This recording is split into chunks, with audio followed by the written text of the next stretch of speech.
everyone, it's Mari, and I'm here today with a layout using mostly the January hip kit.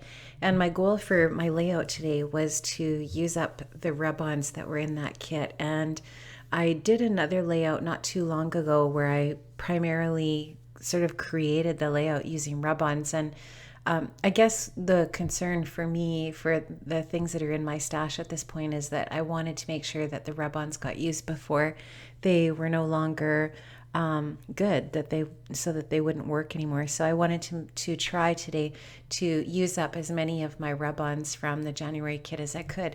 We got quite a few things in that kit from the My Mind's Eye My Story collection, and such a gorgeous collection. I really like it, and these rub-ons are from that, and I'm using some of the paper that are from that collection too, and a few other little bits and pieces from the kit. And I'm just trying to think. I think that there was maybe one piece that wasn't from this kit. I think it maybe was, I'll mention it as we're going through. It's a little frame that I use that I think probably was maybe from the October kit or something like that.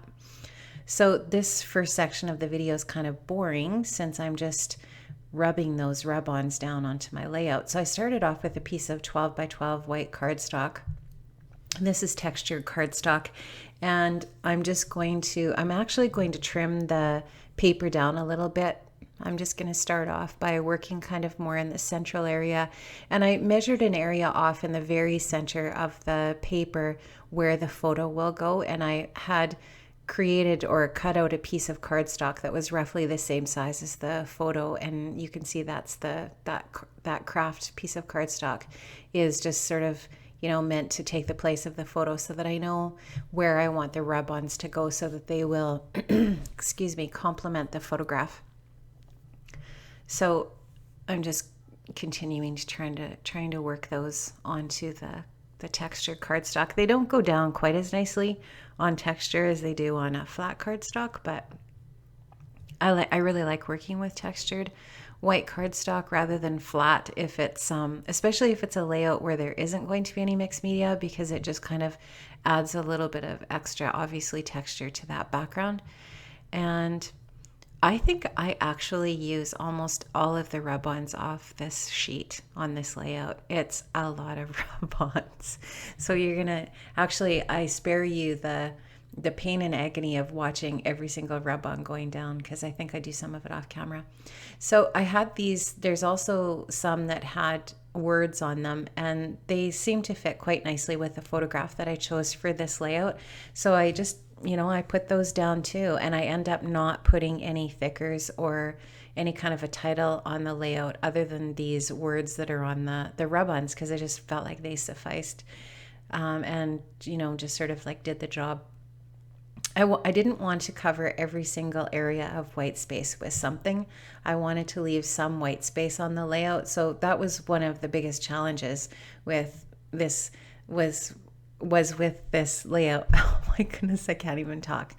With this layout was to use up as many rub-ons as I could, but to leave some white space there as well, just so that there's kind of, a little bit of a break from busyness on the design. So I think I'm just about done showing you how I'm going to put those down. So there you can see I've just added a few more on the side, those little arrows, and they have some text on them too. So this is the paper from that same collection, and it does really obviously go nicely with this. This is a piece of, I think that's a piece of basic gray paper from the kit, and I just rounded the edges or the corners of that white paper as well. So I kind of was thinking, do I want it in the center of that gray background, or do I want it off to the side? And I just decided that it looks nice off to the side. And then my next decision is what I'm going to put over in that area there, right? So I decided that I would take my heart punches and cut out some hearts. And because the theme of the layout is about these two and how much they enjoy their time together and so on. And so it did work to put those hearts down. So I've just got those stuck down now, and I just took some gold thread in my sewing machine and I just sewed through the center, making a vertical line down the center of those hearts. Now I'm trying to decide, how am I going to put these brads in here? Well, obviously I'm not going to use my tool for that. So I ended up just taking a pokey tool, and I put some holes in the centers of those hearts and put the little brads in there that came with the kit.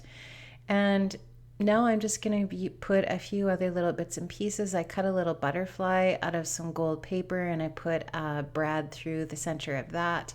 And I'm going to put a couple of other little die cuts in that cluster in the corner of the photograph. The frame around the picture is the frame that I was referring to before. I think it's from the October kit. And I'm almost done here. So you can see that the layout came together very, very quickly using those rub-ons as the sort of, the detailing that goes along with the design. And I just put a little bit of journaling on there, and this layout basically is finished. So a really simple layout that came together quickly because of those rub-ons for sure. So thanks so much for joining me today. I had a lot of fun with this, and I hope you get some time in your scrappy space today to have some fun with your supplies and do some creating. Have a great day, and I'll see you next time. And thanks so much for stopping by. Bye-bye.